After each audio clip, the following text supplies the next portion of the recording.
There we go. So anyway, here's the event message, and we just want to pull it up very slowly. So select the server you want. You want the trigger to be any event that matches the criteria, any type, any severity, and here's the important part, event must have this text in the event message, and you want to see what the text looks like in the log. Type that in here or copy and paste it out of the log, and then you set your action. So we have an action here going. It's going to send an email to Archie, and here we go. Here's the event generator for the test. So, and even here, it gives you some probable cause and stuff from the event. So very cool. Gives you links back to the event information and the document that triggered it. Let's take a look at Quicker. Quicker 8.2, this is an older version, had the option for what were called entry places, which was a personal file store. That's kind of been superseded now by the files and connections. This isn't something that works in 8.5, but what you can do is create an XML file to create a group of places. So 8.2 I think is still out there, it's still available for use. And if you wanted to create places for a number of people at once, you can use an agent to automate the XML file creation, and then you run a qptool entry command against that XML file. So let's go over here.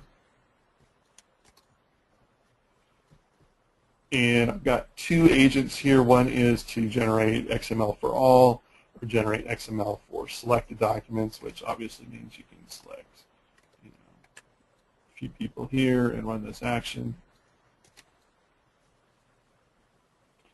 And then it generates an XML file.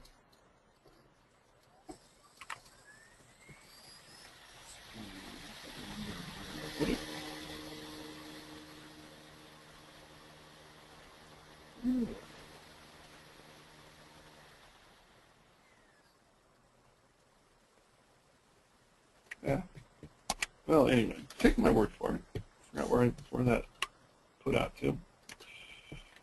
Generates the XML, and then it goes and creates the places for the user. So when they log into Quicker, they'll have the personal link up on the top, and we'll be able to access it. Again, that's only for Quicker 8.2. You can have a separate Quicker 8.2 environment from your 8.5 or 8.5.1 environment if that's something you want. This is something that the Quicker 8.2 was the addition of the entitlement for Notes users to Quicker. Same time, this is kind of same time and connections with the new WAS-based same time. You're going to periodically want to back up your configuration files. There's a batch file that's already in the product to do this. It zips up the relevant files for each profile. So if you've got the console, if you've got meetings set up, if you've got a gateway set up, a proxy server, you'll want to run this separately. And it's basically just a command line tool you can schedule to run using whatever scheduler option you have. The task scheduler in Windows, cron if you're running it on Unix or Linux. This is also something that's very useful for connections. There's a properties file that you can use, properties/ipc.client.props, where you can put your username and password in if you want to run it on a scheduled basis. Otherwise, you'll get prompted for the password every time you run it.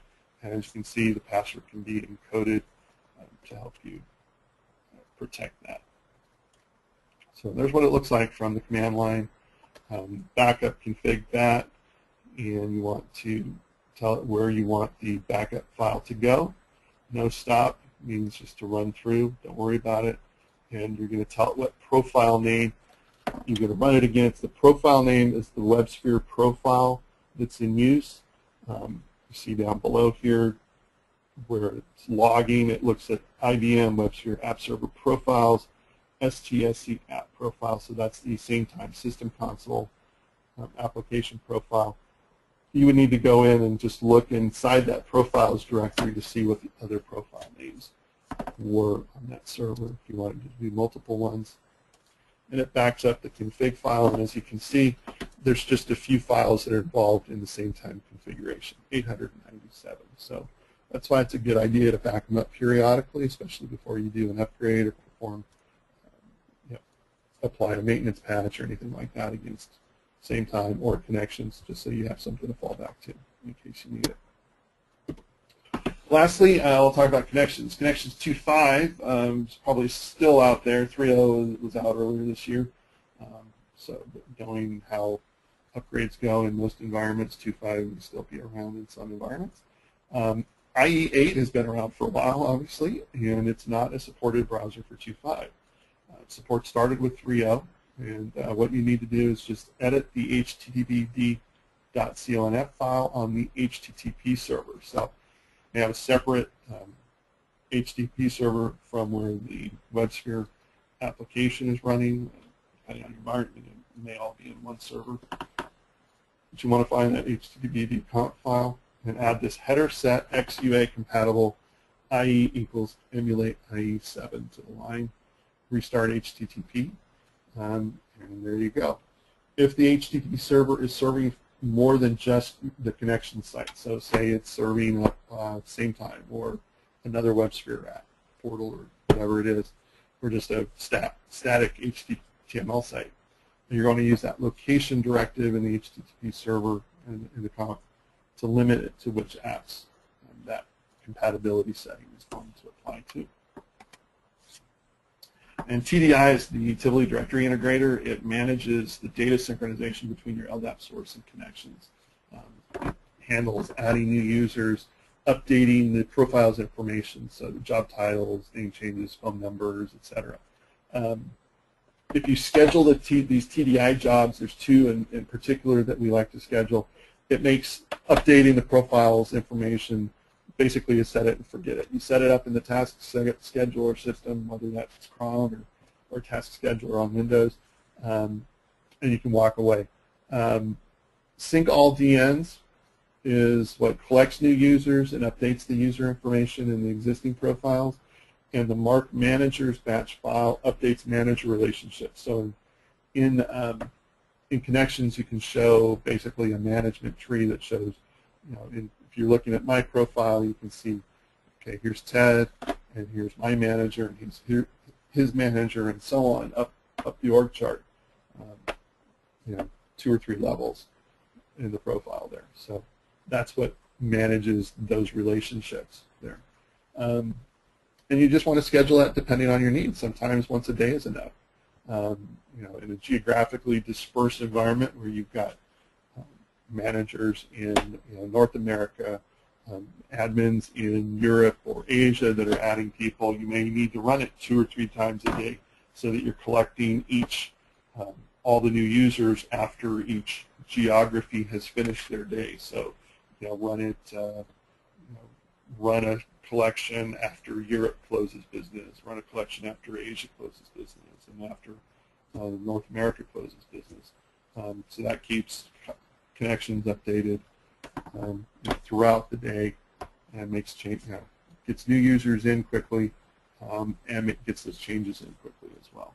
So here we've got at GDS we have admins that are working in North America. We have admins in Europe, so we try and run it twice a day so that most people are getting added as quickly as possible. As I said, use the scheduler for your OS, so Task Scheduler in Windows or cron in your Unix. You want to try and do it off hours if you can to avoid any possible performance hits. We really don't see that as a big issue here. We've got 200 plus users in our environment. If you've got thousands of users, that definitely is something you're going to want to take into consideration.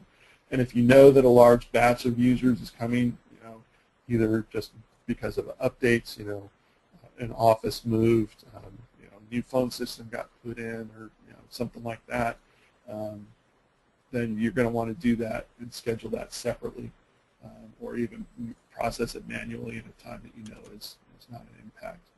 We're going to skip that because we're short on time.